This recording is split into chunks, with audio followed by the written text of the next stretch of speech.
जय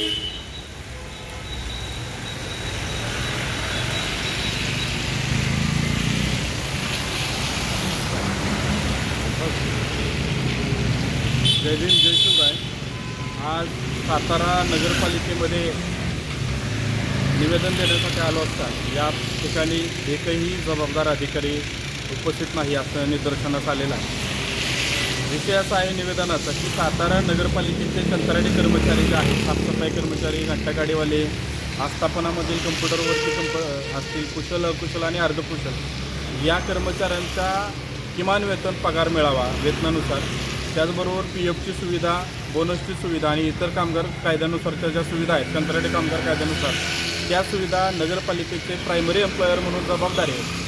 मागचे 2 वर्ष याबाबतचा सातत्यानं पाठपुरावा सातारा नगरपालिकेचे मुख्याधिकारी, आरोग्य विभागाचे अधिकारी, संबंधित ठेकेदार, त्याचबरोबर सातारा सहाय्यक कामगार आयुक्त सातारा यांच्याकडं सातत्यानं पाठपुरावा केल्यानंतर पण आजही कंत्राटी कामगार यांना बोनस PF हा किमान बोनस ॲक्टनुसार किंवा PF ॲक्टनुसार बोनस दिला जात नाही, किमान वेतन कायद्यानुसार पगार दिला जात नाही, टेंडर निघालेत पण ठेकेदार पगार देत नाहीत, अशी एकंदरीत अवस्था आहे। करारनाम्यामध्ये ज्या नियमाने अट्या आहेत, 8 तासाचं काम केल्यानंतर किमान वेतनानुसार जो पगार मिळाला पाहिजे असा, आणि ते पगार ऑनलाईन बँकेत मिळाले पाहिजेत, त्याचबरोबर PF जमा केला पाहिजे महिन्याच्या महिन्याला PFच्या ॲक्टनुसार, हे सगळं चेक करून मग बिल काढायचं असतं असं करारनाम्यामध्ये विभाग प्रमुखांची जबाबदारी आहे आणि मुख्याधिकाऱ्यांची त्यानंतर प्रक्रिया केली जाते।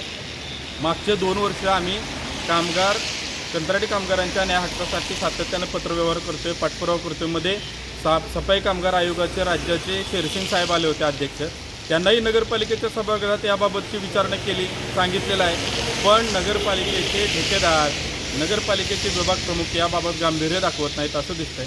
पुढील काळामध्ये आम्हाला याबाबत तीव्र संघर्ष उभा करावा लागेल आणि महाराष्ट्रभरातून रयत क्रांती जनरल कामगार संघटना या संघटनेच्या मार्फत आमच्या कंत्राटी कामगारांच्या पाठीशी भक्कमपणे आम्हाला उभं राहावं लागेल आणि सातारा नगरपालिकेत होणाऱ्या कामगारांचं शोषण, त्या शोषणाच्या विरोधात आम्हाला लढाई लढावी लागेल। ती न्यायालयीन लढाई तर लढावीच लागेल।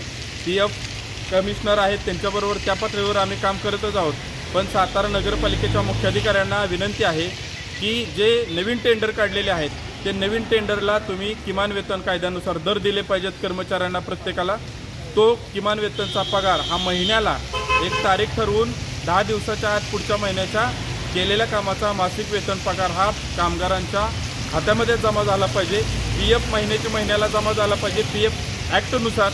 या सगळ्या गोष्टी आणि पावसाळ्याचे दिवस सुरू होत आहेत, कंत्राटी कामगारांना गम, बूट, मोजे, त्यानंतर जर्किंग, छत्री, घमेली, खोरे, जे खराटे, हे सगळं सुविधा मिळाल्या पाहिजेत। आणि दुसरी सगळ्यात महत्त्वाची गोष्ट, सगळा साफसफाई कर्मचारी असेल किंवा घंटागाडीवाले असतील किंवा आस्थापनेमध्ये असतील, या कर्मचाऱ्याचा इन्शुरन्स झाल्यानंतर इन्शुरन्स काढतो का ठेकेदार, आणि तो काढल्यानंतर कर्मचाऱ्यांना त्याची पावती दिली जाते का? म्हणजे उद्या कर्मचारी आजारी पडला किंवा काही अनावधानानं अपघात घडला तर त्याला त्याची तिथं जाऊन उपचार घेता आले पाहिजेत। अशा पद्धतीचा ठेकेदार, नगरपालिकेचे विभाग प्रमुख आणि अधिकारी जबाबदारीने ह्या गोष्टी करतात का, ह्याचंही आम्ही मूल्यमापन करणारे, पाठपुरावा करणारे।